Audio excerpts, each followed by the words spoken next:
Morning, everybody. Jim Adkins here from Adkins Results Coaching on day 4 of your next 30-day challenge, test, fun, progress. Now, on day 4, I know what's going on.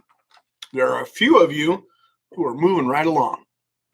Then there's a few of you that are kind of struggling a little bit.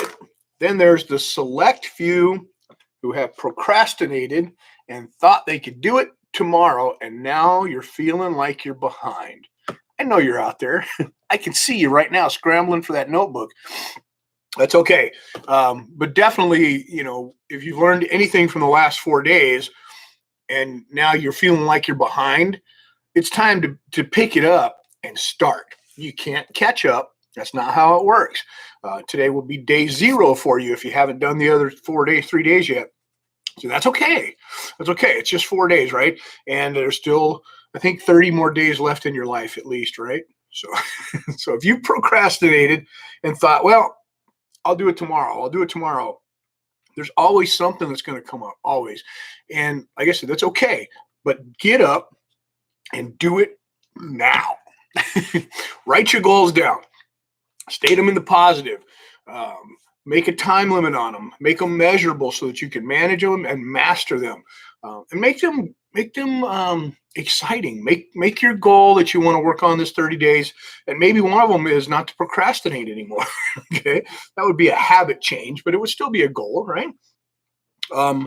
So if you've procrastinated, today's the day to start. Good morning, sir, from New York. How's it going, buddy? So make today the day. Even if you've been busy and you've had other things going on, you're out there and you're doing, a seminar or a class or some type of learning thing or work. You hit the ground running on Monday and bam, you were really swamped and busy. Whatever it was, there's always an excuse to stop you. You can find a reason not to do something around every corner. The trick is to maintain that positive forward momentum. Find something that's going to pull you along, not something you have to push, but a goal that's going to excite you and pull you along, move you along.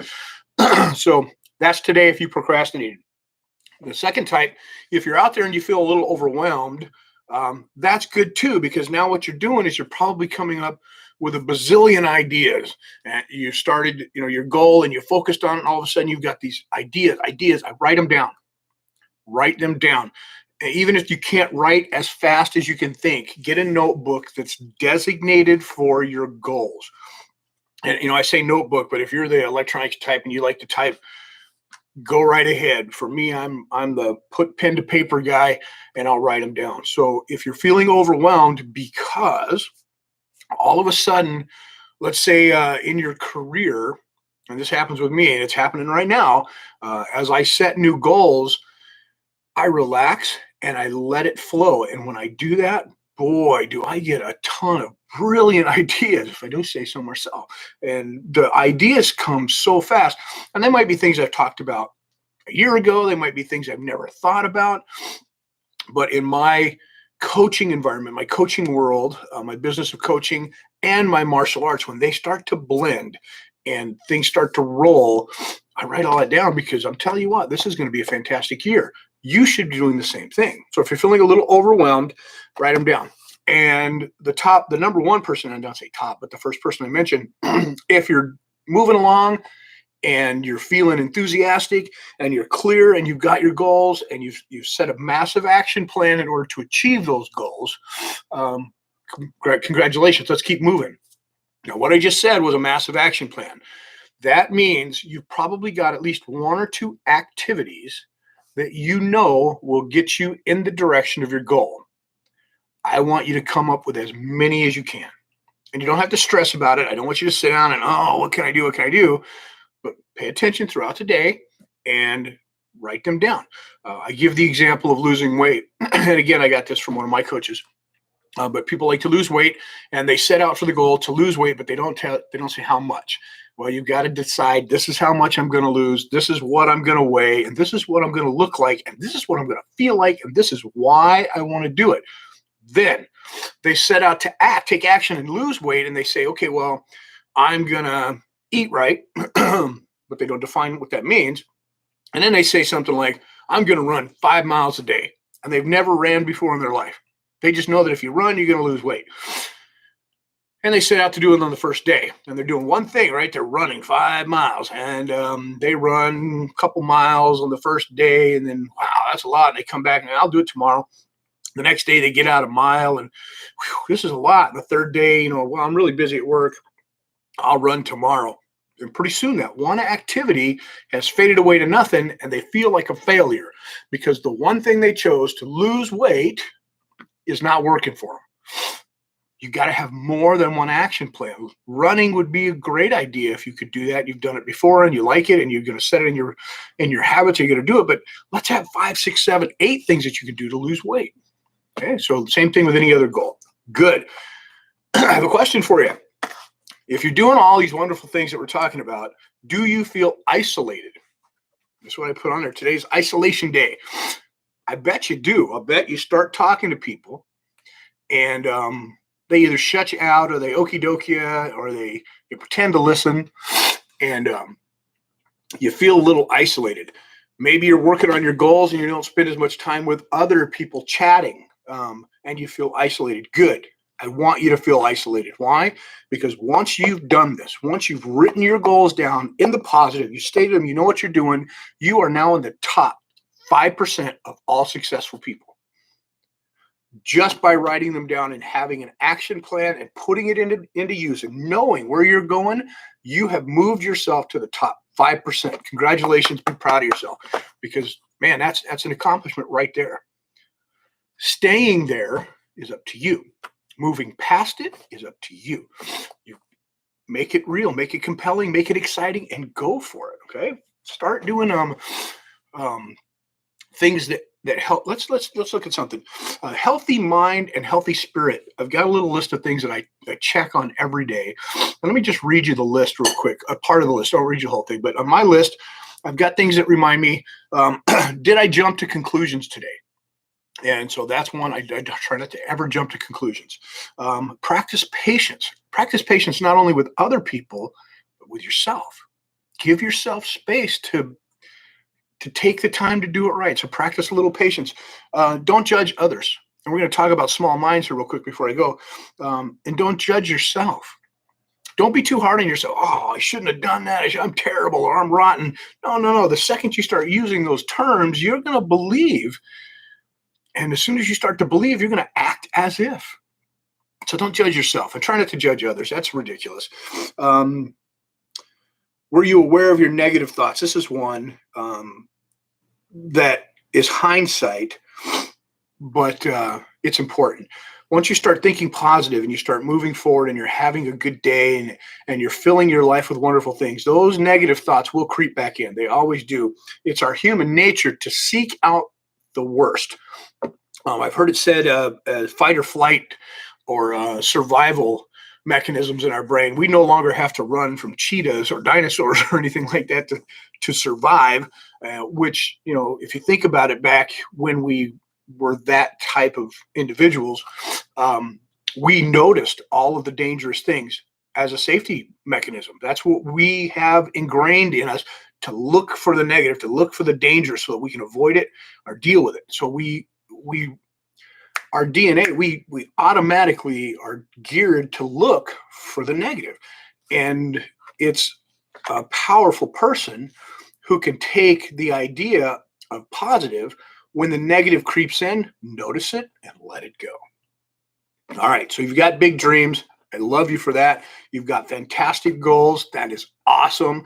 You're taking action. It's day 4. You're getting motivated. Your enthusiasm's amping up. And let me tell you, the next few days, you're going to see a huge surge in your energy and your attitude, and it's going to be great. So avoid what I'm about to tell you. Don't avoid what I'm about to tell you. When I tell you, try to avoid what you hear. You'll see in a minute. The quickest way to kill a big dream is to tell a small-minded person. The quickest way to kill a big dream is to tell a small-minded person. People with small minds, and I don't mean little people, little kids. Okay, I mean small-minded people. And how can you tell a small-minded person? Well, you know what I'm talking about. People that naysay and nothing's possible, and they're not, you know. And we all have a tendency to be pragmatic or realistic at times. Well, to make $1 million, you can't do that. Well, yes, you can. They can't do that. They can't believe it. They can't see it. They're not going to do it. You can do anything you set your mind to. You can. Great minds discuss ideas, and average minds discuss events past. Small minds discuss people in a negative way. Let me say that again. Great minds discuss ideas. Average minds discuss events past, which is not a bad thing sometimes, but small minds discuss people. So while you're practicing patience today and you're avoiding negative thoughts and avoiding negative people, make sure that when you tell your dream to anybody, if you decide to tell it, I like to keep it to myself. Most of the time. And that way I have the power. I have all of the power. If nobody else is, unless I've got somebody who's on board totally with me, they don't get to share in the fun and the reality, the dream. That's myself. But if you decide to tell somebody, and you start to say it and you start to get the, simply smile, wish them a good day, and move on. Thank you very much. Have a great time. See you later. All right. Black belts. I told you guys I'd be doing black belt stuff on here. I want to throw the black belt test stuff on the end of this real quick so my black belts can watch this. And if you're testing for black, this is something that we do here. For black belt, I require, and it's been this way since I've been going through it, 3 letters of recommendation. So on your way through black, you have to have 3 letters of recommendation. And back in the old days, it was from a clergy, a police officer, and your boss.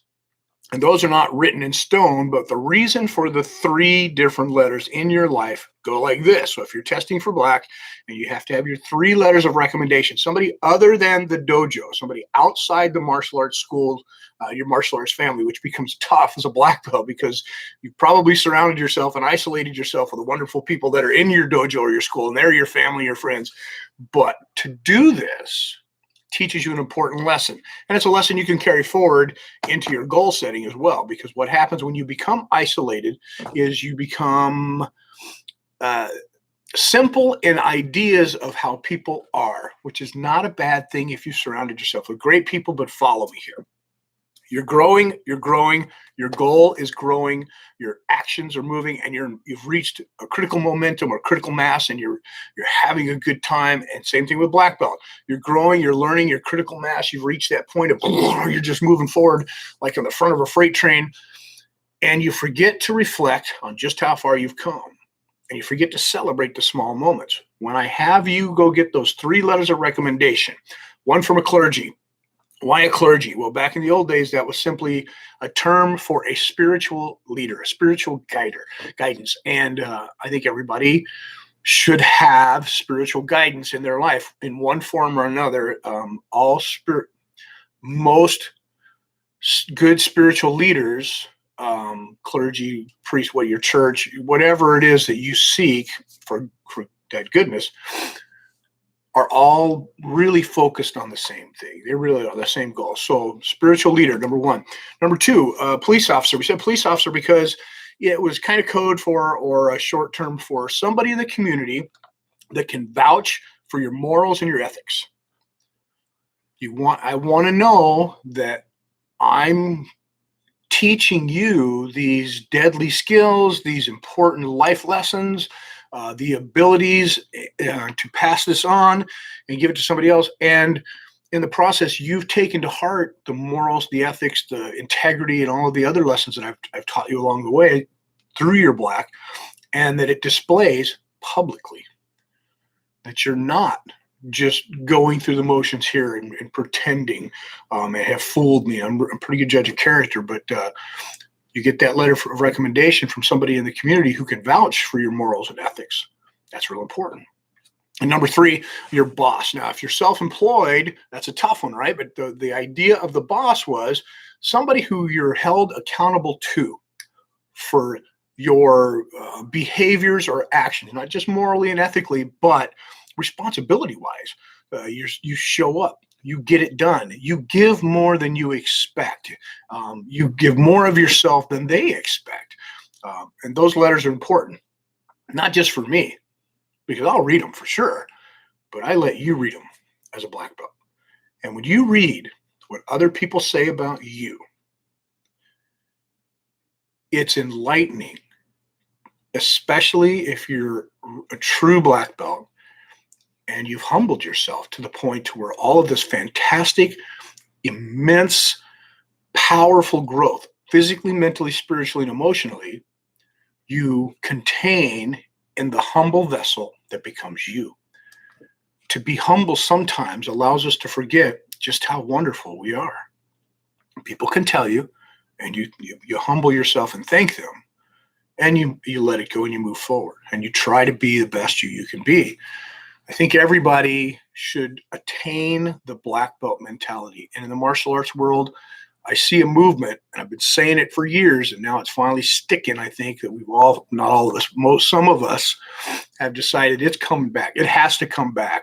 That morality and that real black belt has to come back, because I've got people that look at black belts in other schools, and I'm not knocking anybody, but they look to see how to act. They look upon us as their teachers, and they know this is the path I want to take. These are the people I want to be like. And then they seek to find other black belts, and they look at their moral character, and they look at the way they carry themselves. And you meet people all across the world, black belts, who say, I'm a black belt. Oh, I got my black belt when I was 10. Oh yeah, I did that for a year or two and got my black belt. No, no, no. And then they act like buttheads, or they don't know their butt from a hole in the ground. Excuse my language.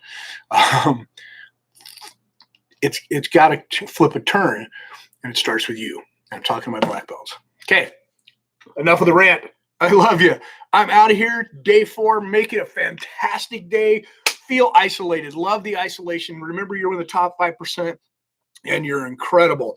Get these goals down. And I'll check in with you on day 5. What's day 5? That'll be Thursday. And then we'll roll into the weekend. And coming through the weekend, I promise you there's going to be some amazing hurdles coming up. And you're going to make it right through there. All right. Until next time, on your mark, get set, grow.